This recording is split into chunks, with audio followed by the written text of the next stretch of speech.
El Consejo Directivo Central, el CODICEN de la Administración Nacional de Educación Pública, o sea, la ANEP, definió a mediados de octubre los primeros ajustes a la transformación curricular integral que fue implementada por el gobierno anterior, y en ese marco se realizaron cambios al programa de primaria y también a la grilla de materias y orientaciones que va a ofrecer secundaria el año que viene. Hay que ver hasta dónde están tomadas las decisiones, pero por lo pronto se conoció que se implementarían cambios en los liceos, en las materias, y habría nuevas orientaciones a partir del segundo año de bachillerato. Por ejemplo, en 2026, en segundo de bachillerato, el trayecto de ciencia y tecnología se diversificaría en dos posibilidades: biológico o matemático. En tercer año de bachillerato, o sea, sexto año, se aumentarán las opciones de salida específicas de 4 a 6. Bueno, pero vamos a profundizar un poquito más en esta transformación, si se quiere, de la transformación. Cuáles son los motivos detrás, cuáles son, digamos, las perspectivas que tienen las nuevas autoridades con respecto a estos cambios, los fundamentos detrás de estos cambios, y es por eso que vamos a hablar con el director general de secundaria, Manuel Oroño. Bienvenido, ¿qué tal?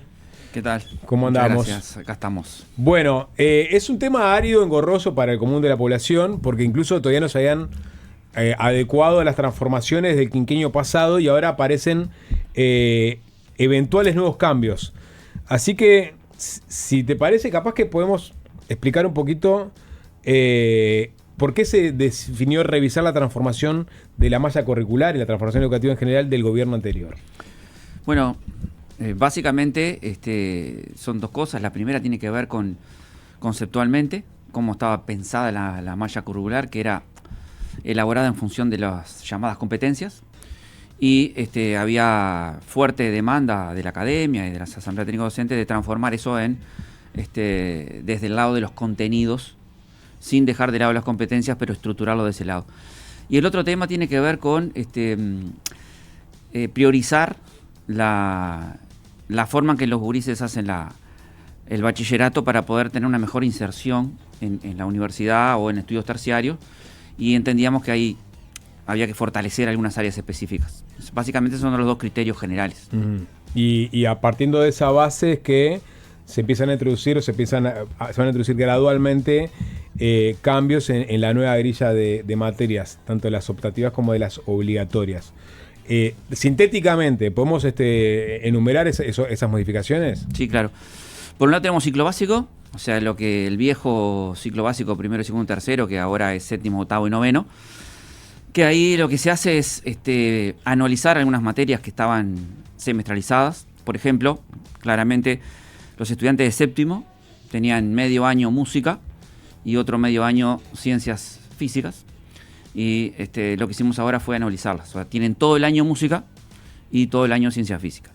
Así lo hicimos con algunas otras asignaturas, digamos, que tenían semestralizadas, e introducimos después algunas que no tenían continuidad, por ejemplo geografía, por ejemplo educación ciudadana.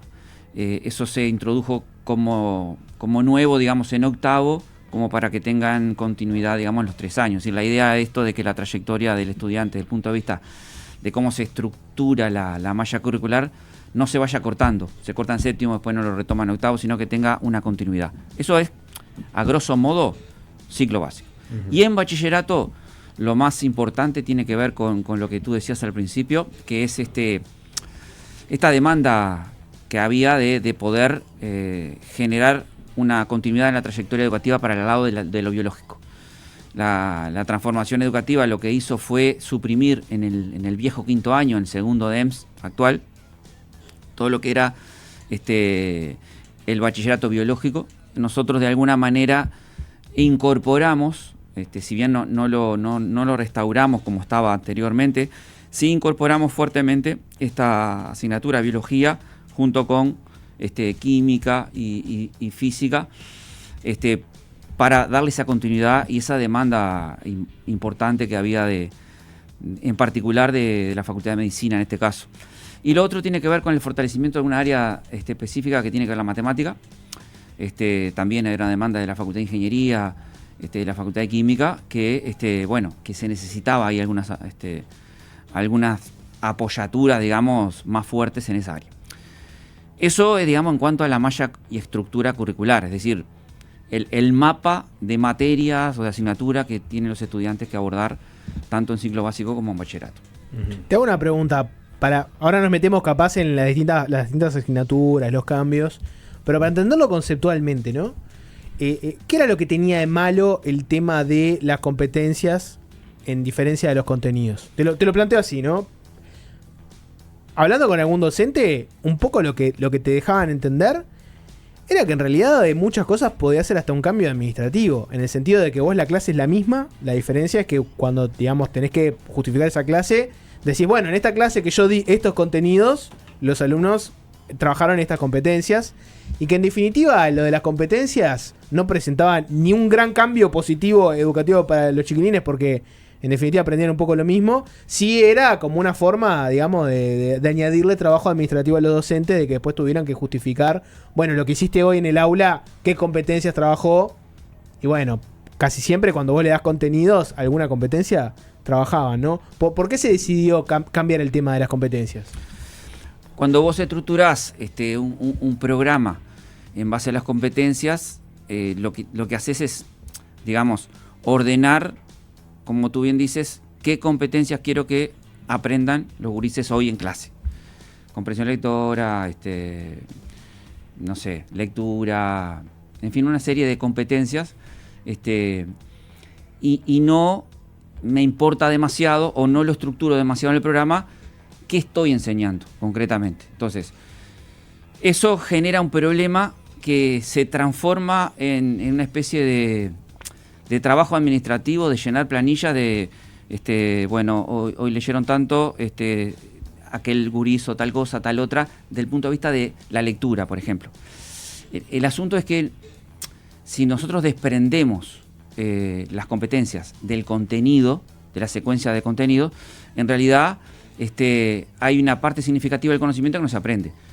No importa, digamos, la asignatura en sí, pero si yo estructuro un programa de historia, de física o de cualquier asignatura en función de las competencias y no le presto mucha atención o no priorizo algunos contenidos fundamentales, en realidad, ¿hasta dónde aprendo yo la competencia? Y hasta dónde es útil la competencia si yo no sé en qué mundo estoy parado. Si estoy estudiando historia y no tengo un trayecto, no sé, si estoy estudiando la revolución industrial o la revolución arteguista, en realidad lo estructuro en base a contenidos y ahí incorporo la competencia. Pero pasaba, mi pregunta es, ¿pasaba eso? Porque uno puede entender, me pongo yo en ejemplo, ¿no? Imagínate, yo soy un docente y yo nunca trabajé por competencias y el día de mañana me dicen, ahora tenés que trabajar por competencias.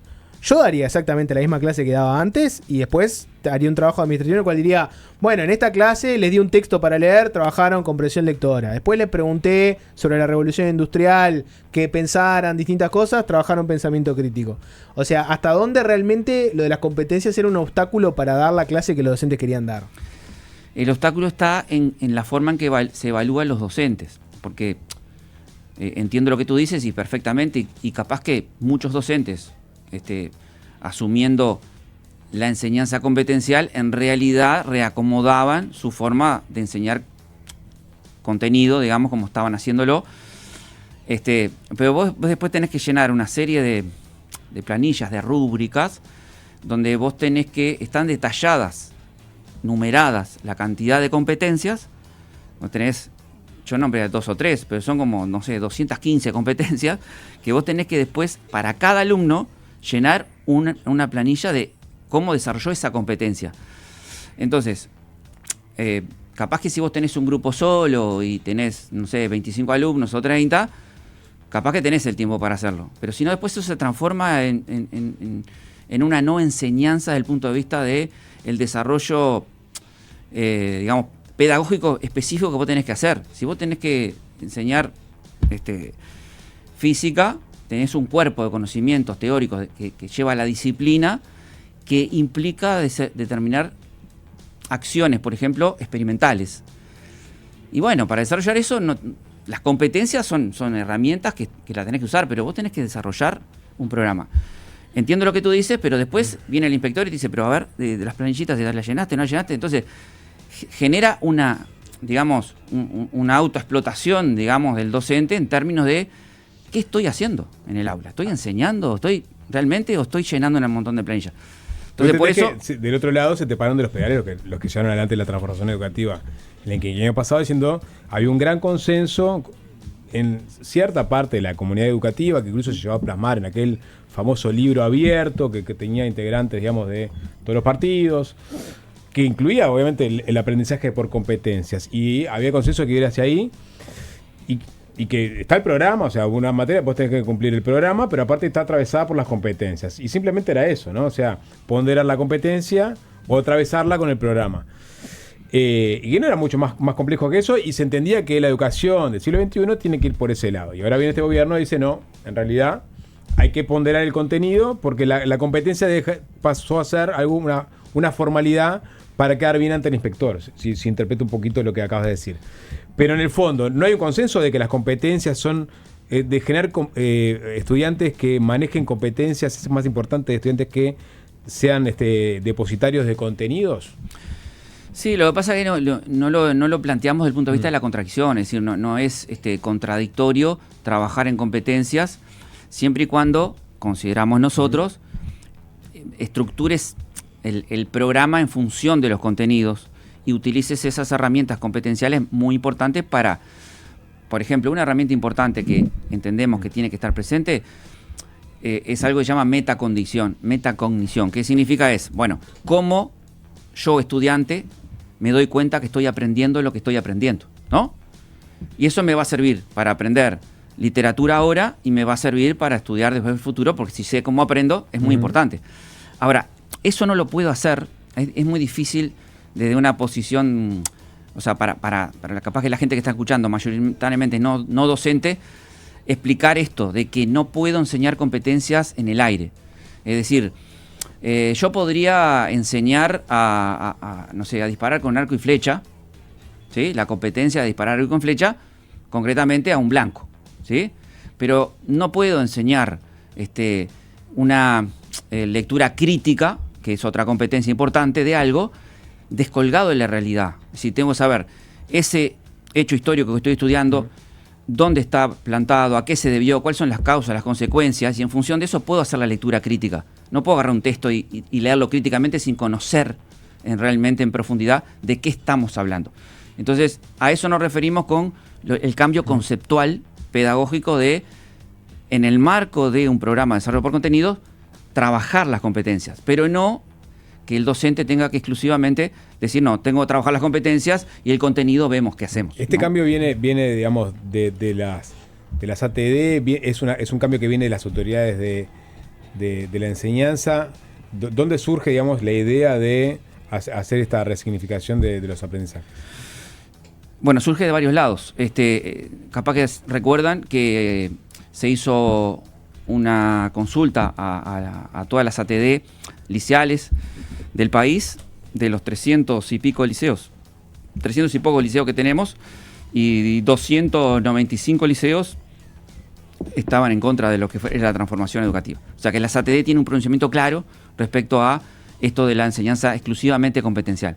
Por otro lado tenemos de la academia, tenemos de la Facultad de Ingeniería, de la Facultad de Química, de la Facultad de Medicina, concretamente planteos, incluso del CDC de la universidad, sobre el tema de las, digamos, carencias, por decirlo de alguna manera, de estudiantes a la hora de poder ingresar a primer año de la facultad, de contenidos específicos, en matemática, en física, en química, en biología, y eso es, digamos, una parte. Y la otra es las asociaciones de profesores de asignatura, de distintas disciplinas, digamos, planteos concretos. Y después, evidentemente, hay una voluntad expresa de la nueva administración de llevar adelante unos cambios, digamos, educativos con participación. O sea, hay expresas resoluciones del Codicen de la ANEP de realizar transformaciones este año, para el año que viene, en la medida de que sean discutidas con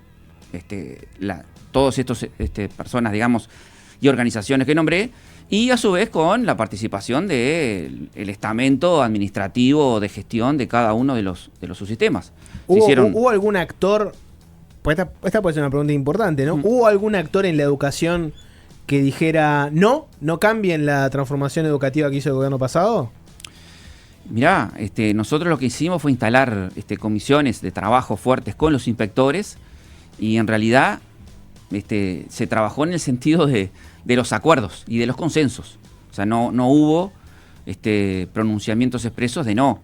Eso no significa que el 100% estaba de acuerdo con los cambios, lógicamente. Claro, pero lo que digo es que ningún actor en la educación fue por la postura de decir no cambien nada de la transformación educativa pasada, no hagamos cambios. Por lo menos no de la administración que entró. Tal vez, y sin duda, de los que llevaron adelante la transformación anterior, sí lo haya. Incluso, lo que sí digo es que hay pronunciamientos de alguna de las ATD, de algunos de los sistemas, que estos cambios los consideran insuficientes y que hay que cambiar todo. O sea, en ese sentido hay también pronunciamientos expresos, pero también es verdad que se lograron articular acuerdos y consensos que permitieran estos cambios, que hay un compromiso, además digo, del propio Codicen en resoluciones, de que el año que viene se va a discutir en general todo lo que es el marco curricular nacional y las progresiones de aprendizaje, ¿no? Ahí tenés cambios, por ejemplo, en las materias optativas de primero, segundo, tercero, séptimo, octavo y noveno, ¿no? Y ahí hay algunas críticas también, o sea, porque ahí tenés un problema que atraviesa, que es la deserción en ciclo básico. Ahí tenés una sangría fuerte. No sé, me dirás tú, pero se entendía que con las optativas capaz que lograbas seducir un poquito más a los estudiantes, o sea, que no sea tan rígido todo. Hay un cambio en ese sentido, ¿no? Hay menos optativas y más obligatorias ahí.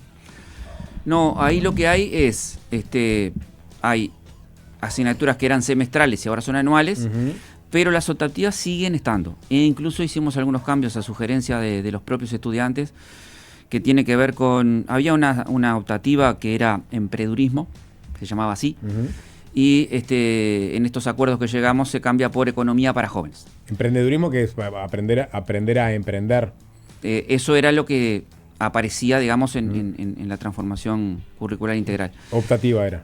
Era optativa. Ahora sigue estando, pero en realidad se cambió significativamente, porque es economía para jóvenes, que era un reclamo en realidad de los propios jóvenes, ¿no? Y también se incorporaron... ¿Qué es economía para jóvenes? Tiene que ver con... el emprendedurismo está básicamente dirigido, como lo dice la palabra, a esto de emprendedores. Está visto desde un punto de vista más individual, es decir, el sujeto puesto a emprender cosas, ¿no? En este mundo. Y economía para jóvenes está más bien para entender cómo funciona el mundo económico, y a partir de ahí ir generándose su propia visión de cómo insertarse en esto. ¿Pero son dos materias distintas o es la misma materia con un nombre distinto? No, es otra materia. ¿Se bajó del todo emprendedurismo? No hay emprendedurismo y hay economía para jóvenes. ¿Y emprendedurismo por qué se baja?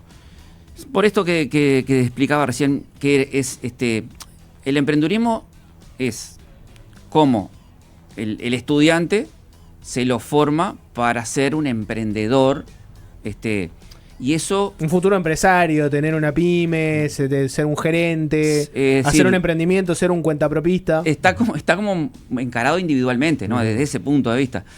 Y esto de economía para jóvenes entendíamos que era mucho más fuerte, más profundo, en términos de, bueno, cómo funciona la economía.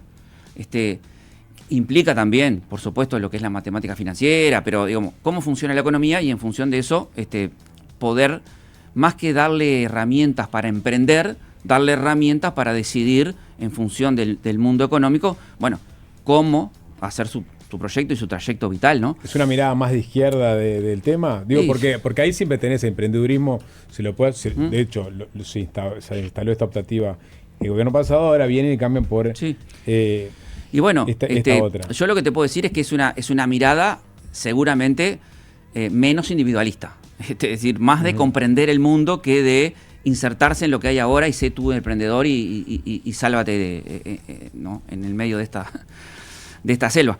Pero hay otras optativas que son interesantes, que tienen que ver con, por ejemplo, en incorporar aspectos artísticos. Está danza, está en educación audiovisual.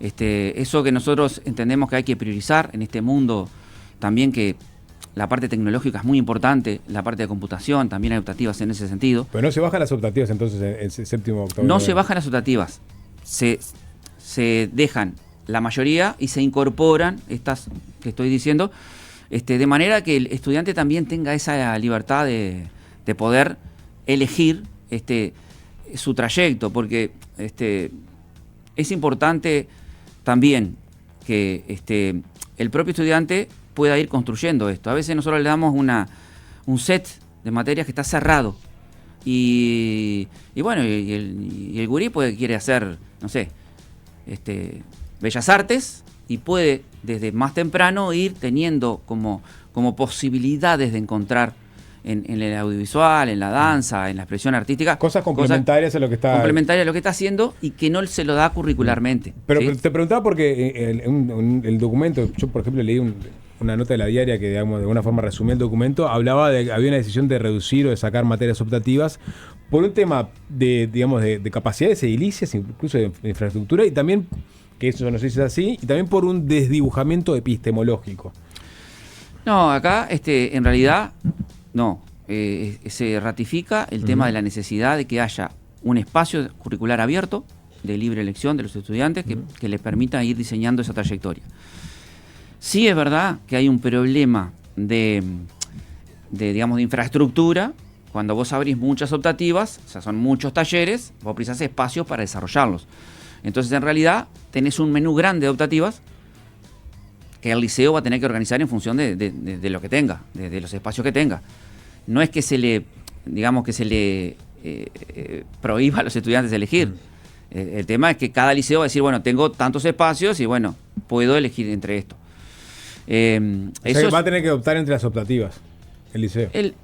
Si no tiene los estudiantes... los salones, el liceo, la dirección del liceo va a tener que decir, tengo tantos salones, capaz que no puedo dar todas las optativas que tendría que dar. Sí, seguramente sí pase, porque tenemos un problema de infraestructura importante en la mayoría de los liceos.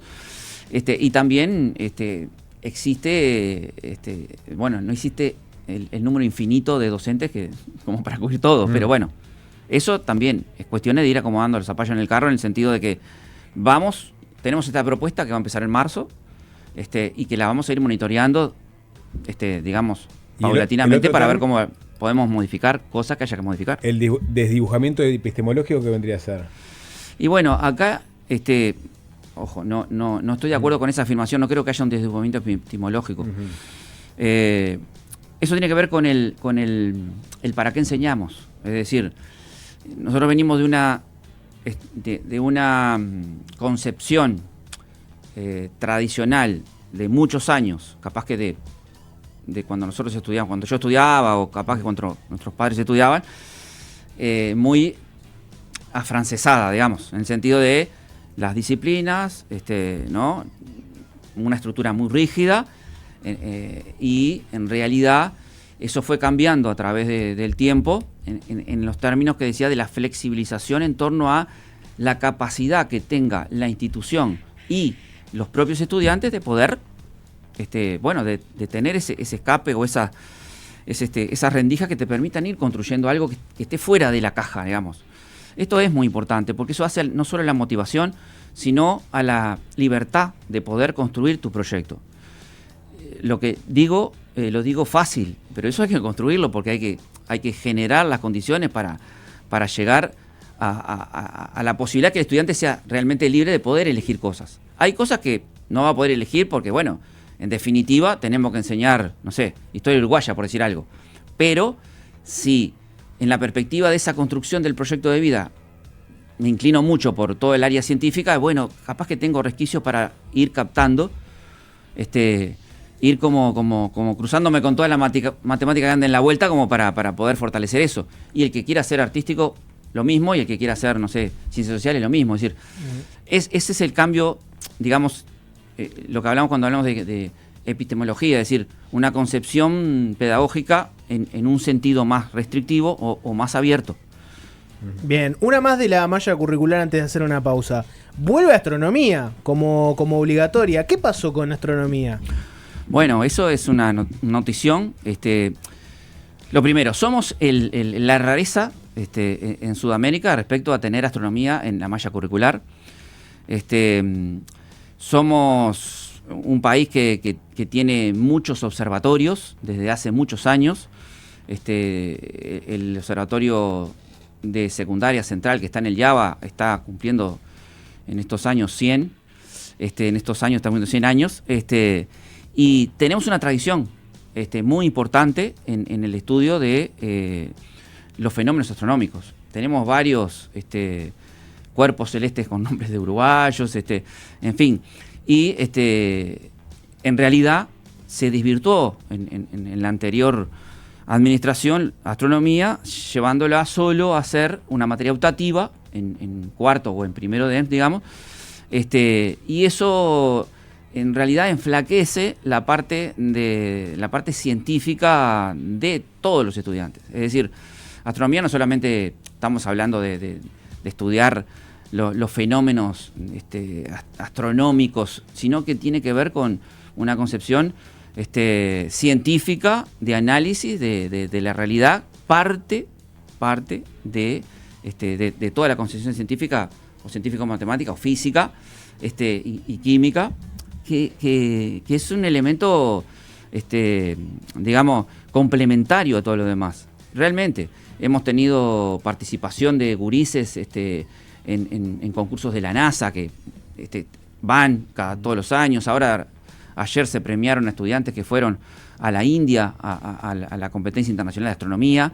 Es decir, es muy fuerte la presencia histórica y importante desde el punto de vista científico. Y nosotros lo que hicimos fue incorporarla curricularmente. Es decir, que todos los estudiantes de primero de bachillerato van a tener 2 horas de astronomía durante todo el año. Yo me pongo me voy a argumentar en contra de la astronomía. A ver qué pasa, ¿no? ¿Por qué tiene tanta preponderancia la astronomía? Porque todas las disciplinas, en definitiva, están contenidas en alguna asignatura grande, ¿no? No sé, no hay una materia que se llame anatomía para estudiar el cuerpo humano en el liceo, tenés biología. No hay una que se llame agronomía, también está contenida en la biología. Tampoco hay una materia que se llame literatura uruguaya, porque tenés literatura y en uno de los años das específicamente cosas vinculadas a eso.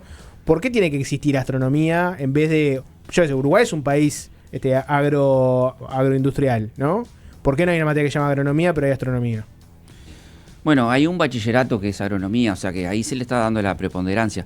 Pero volviendo a la pregunta, hay razones que son históricas. Claro, pero lo que te decía es que, digamos, obligatoria para todos los estudiantes no hay una agronomía, ¿no? No, una agronomía para todos no. ¿Y no te parece que es raro tener en un país que tiene tanta preponderancia de agronomía, no hay agronomía obligatoria, pero sí hay astronomía?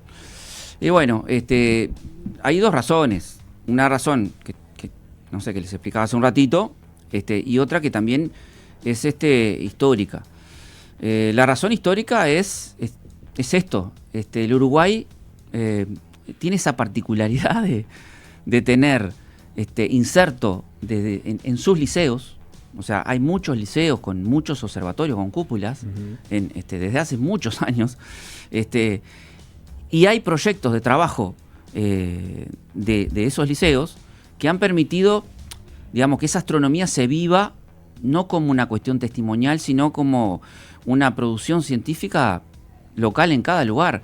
Habría que ir a las zonas de las sierras para ver los trabajos que hay ahí. Y además, desde el punto de vista científico, cuando nosotros hablamos de las ciencias duras o exactas o experimentales, la astronomía cumple un papel sustancial en esto que parece menor, pero en esto de concebirnos nosotros como esa motita de polvo que está viajando por el universo, nos hace ser menos egocéntricos. Parece una cosa sencilla, pero en términos hasta filosóficos es muy importante. Yo me imagino un adversario muy maniqueísta diría, esta nueva administración le saca la posibilidad a los estudiantes uruguayos de aprender a emprender y los pone a mirar las estrellas. Dice, ¿qué Uruguay tenemos? Que sea Javier García, ponele. No, o Javier sea, García ¿me diría explico? eso. Es una mirada claramente filosófica, como lo acabas de plantear. Sí. Y sí, bueno, nosotros nos inclinamos por esta última que te decía, es decir... Hay una cuestión como de la comunidad, la solidaridad, ¿no? Porque ahora que mencionabas eso de que entender que el universo es un universo grande y somos solo una mota de polvo recorriendo la galaxia, hay como eso, ¿no? No te creas tan importante. No te creas tan importante. Esa definición es importante. Pero, a ver, la astronomía, digamos, es como capaz que la madre de muchas de las ciencias exactas. Los primeros matemáticos en realidad fueron astrónomos. Su intención era, bueno, medir dónde estamos, ¿no? La Tierra, la redondez de la Tierra, medir el diámetro. Eratóstenes ¿no? Que hace siglos que pudo establecer la circunferencia de la Tierra. Es decir, hay una razón intrínseca en el humano que tiene que ver con el desarrollo de la astronomía. Entonces, eso para nosotros por lo menos es algo que se venía trabajando hace mucho tiempo. Es un grito digamos, de toda la academia. Tenemos hasta, no sé, pronunciamientos internacionales del propio Carl Sagan y de todo eso, ¿no? En el sentido ese, y el reconocimiento de la comunidad internacional respecto a esto, ¿no? La participación de astrónomos y científicos uruguayos en el Congreso Internacional de Astronomía llevó, por ejemplo, a bajar de categoría de planeta a Plutón. ¿No? Ese es Tancredi. Ahí tenés una buena reivindicación. Le van a avisar a Carl Sagan y a Neil deGrasse Tyson, miren que volvió la astronomía a Uruguay. Bueno, a Carl Sagan le tienen que avisar. En el más allá porque ya falleció, sí. Pero... Sí. Tú sos profe de física. De física. De física, ahí está. Bueno, vamos a hacer una tanda. Hicimos conversando con Manuel Oroño, el director general de secundaria. Hablemos un poco también de otros temas que tienen que ver con secundaria, que tienen que ver con la evaluación, que tienen que ver con la repetición, que tienen que ver con también con la parte política, ¿no? Hay una parte política. Tú venís de FENAP, o sea, de un cargo importante de FENAP. De todo eso, si nos da el tiempo, vamos a conversar después de la tanda. Maravilloso. Es fácil desviarse. Seguimos conversando con Manuel Oroño, director general de secundaria.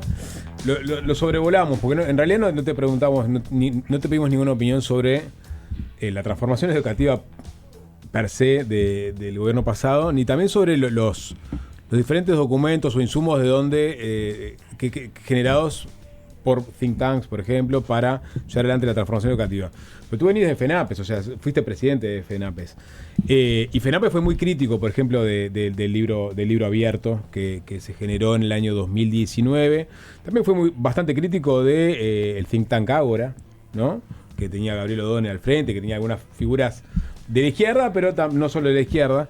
Y te pregunto, ¿tú acompañabas esa línea de FENAPES crítica de estos think tanks o digamos o propuestas multipartidarias? Sí, sin duda. Incluso hay alguna publicación que fui parte de la misma, donde analizamos en el periodo anterior, digamos, el discurso que venía de esos laboratorios, digamos, generadores de algunas ideas fuerza, y también de lo que podemos llamar el establishment de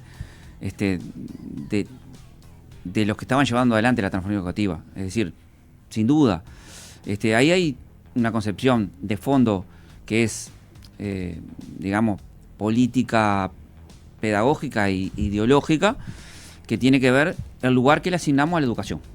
Básicamente, el debate principal es, ¿qué es la educación? ¿No? Para nosotros, digamos, para los sindicatos en general, pero digamos, para la izquierda, la educación es un derecho humano esencial, y por lo tanto debe ser garantizado por el Estado. Esa es, digamos, el cartel grande, y la concepción, digamos, contra la que contraponemos es que la educación es un servicio. ¿Ah? Y ahí entran las lógicas mercantilistas. Es decir, si es un servicio, yo entonces lo considero un servicio, tengo que empezar a pensar en lógicas de comprar y vender. En cambio, si es un derecho, yo tengo que pensar en otras lógicas, en cómo logro garantizar ese derecho a toda la población. Y a partir de ahí, bueno, podemos hablar mucho más, pero digo, en definitiva, esa es la contraposición principal, que es el parteaguas, digamos, de lo que hacer en educación. Porque ahí se criticaba, digamos, a Ágora, al libro abierto, que individualizaba las trayectorias, que tecnificaba, digamos, las soluciones a los problemas que tenía la educación, y eran bastante críticos de esas miradas, ¿no? Y ahí había consenso, porque podemos poner los nombres: Robert Silva, Pablo da Silveira, Fernando Filgueira, Renato Perti, muchas personas que fueron voceros de esta forma de mirar la educación y que se pensaba que tenía consensos. Ustedes nunca estuvieron alineados con eso.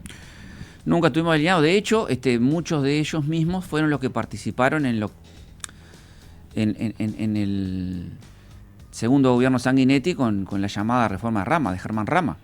Que Germán Rama incluso venía de la CEPAL y tenía buena digamos, presencia o buena opinión capaz que de muchas personas acá en Uruguay. Llevó adelante una reforma que en realidad planteaba más o menos lo mismo que se planteó en la administración anterior, capaz que con otras palabras y con otras formas, pero desde el pique estuvimos batallando por esto, porque la educación es un derecho y no un servicio, y por lo tanto tenemos que verlo de otra manera. ¿Y en dónde puedes identificar que se la presenta como un servicio en la transformación pasada? Y bueno, por ejemplo, hay una fuerte presencia de esto de lo competencial. Es decir, ser competente. ¿Ser competente para qué? Para la inserción en el mercado laboral, para lograr que las personas, en definitiva, más allá de la incorporación de conocimiento significativo acerca del estado del arte de cada una de las ciencias o de la humanidad, esté enfocado en cómo se inserta mejor en el mundo laboral. Pero hay una competencia llamada... A mí personalmente me parece que la discusión de competencia de contenidos es una discusión viejísima, obsoleta, ¿no? Pero si la vamos a dar, ¿hay una competencia que se llama inserción en el mercado laboral? Porque hay una competencia que se llama pensamiento crítico. Uno pensaría que eso no tiene nada que ver con el mercado y que no le sirve a ninguna empresa tener una competencia en pensamiento crítico. O lectoescritura, no sé, por decir algo, ¿no? No parecen ser cosas orientadas al mercado laboral. Parece ser una forma de tener la enseñanza como qué es lo que vos sos capaz de hacer con lo que tenés, y no tanto el aprendizaje bancario de qué es lo que sabés. Bueno, lo que pasa que... ¿Cuáles son las competencias que son? Esto lo pusieron las grandes empresas para conseguir empleados. Es una discusión, digamos, un poco más profunda que solamente tenga el nombre de las competencias. Es una lógica competencial. Es decir, si yo concibo a la educación como un servicio, me va a interesar, bueno, cuánta plata destino yo por alumno a que, no sé, a que pueda estudiar en séptimo o que pueda estar en el liceo. Qué cosas le tengo que enseñar para que pueda, no sé, insertarse a una empresa que se dedica a la elaboración de tecnología o de software. Es decir, puedo hacer excelentes personas que sean muy competentes para hacer escaneos y digitalizar cosas que se las damos después a la inteligencia artificial para que sean las que produzcan. Pero yo podría argumentar lo mismo de los contenidos al revés. Podría decirte, si vos en vez de enseñar competencias como pensamiento crítico, lo único que enseñás es contenidos, lo único que haces es formar gente para un trabajo. Porque, por ejemplo, le das biología a alguien para que sea eventualmente médico y trabaje en una mutualista, en vez de enseñarle a pensar críticamente sobre la realidad que tiene enfrente. Bueno, por eso decía yo al principio que no es una cosa o la otra. No es una discusión, digamos, contradictoria en sí mismo. Lo que es importante es cuál es digamos, el eje vertebral. Aspiraría a que, si yo digo que la educación es un derecho humano, en realidad lo que estoy diciendo es que la persona, todas las personas, tienen que saber en qué mundo viven, cómo se desarrolla más probablemente la sociedad, de qué manera críticamente puedo yo intervenir para mejorarla. Es decir, no son solamente, cuando hablamos, si lo estudiamos en función de las competencias, lo que hacemos es eso, enseñarle a leer y escribir.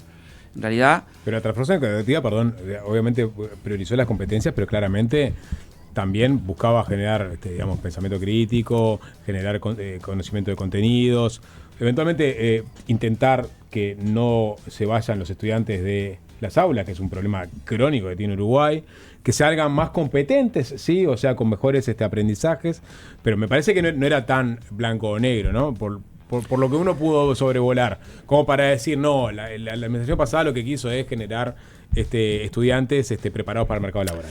No, ¿cuál es la evidencia de que las competencias apuntan a ese lado?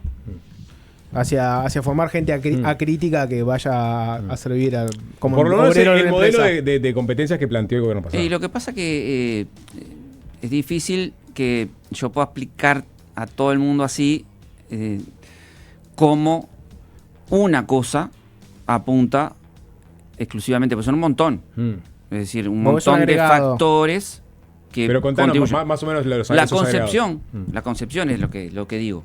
Yo cómo concibo la educación.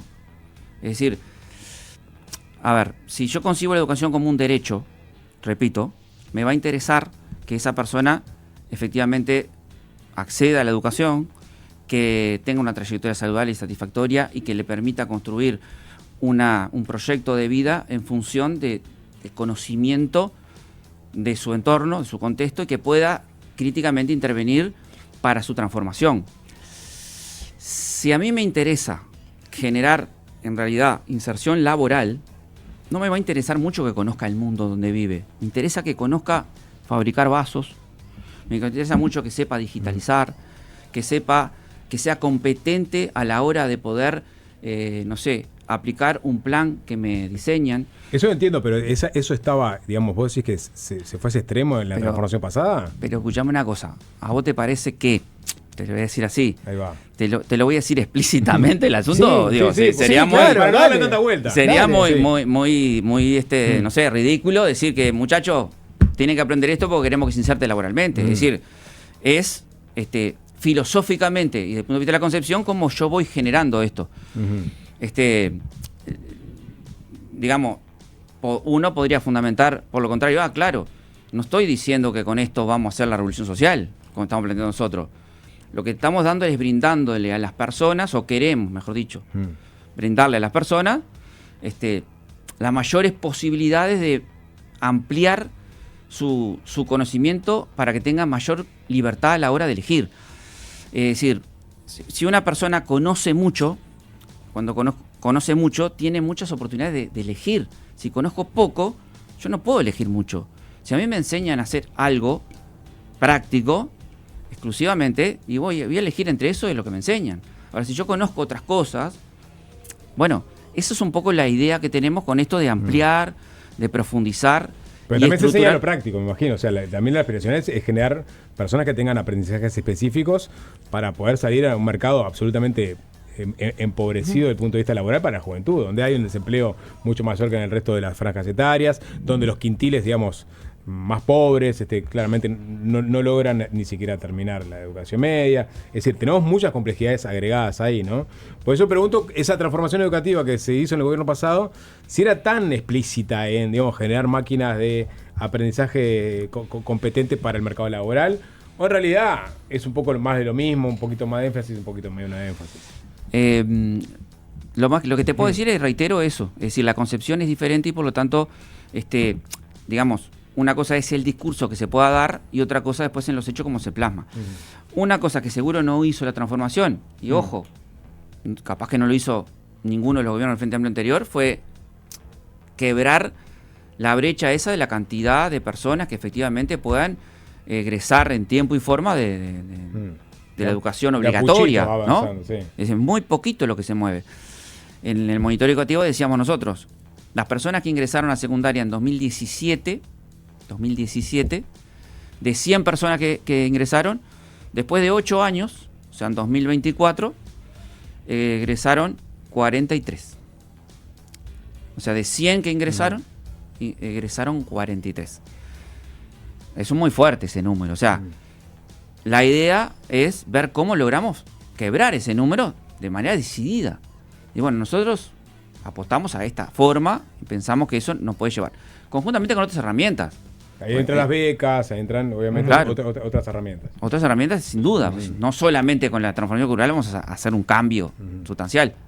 Pero si nosotros logramos proteger esas trayectorias con el tema de la alimentación, con el tema de las becas, con otras apoyaturas como tutorías, con acompañamientos específicos que podemos hacer, capaz que podemos traccionar hacia arriba. Bien, probablemente la asignatura que esté más lejana al mundo de la inserción laboral y esté más centrada en el análisis crítico del pensamiento, de la historia del pensamiento, sea filosofía. ¿Estos cambios que ustedes implementan, aumenta la cantidad de horas de filosofía?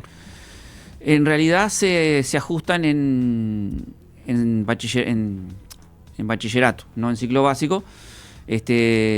Sobre todo en el tema de aumentar las horas, no aumentan significativamente, creo que aumentan una hora, pero sí la forma de estructurar los programas. Recién ahora, a partir de la semana pasada, creamos las comisiones de reformulación programática.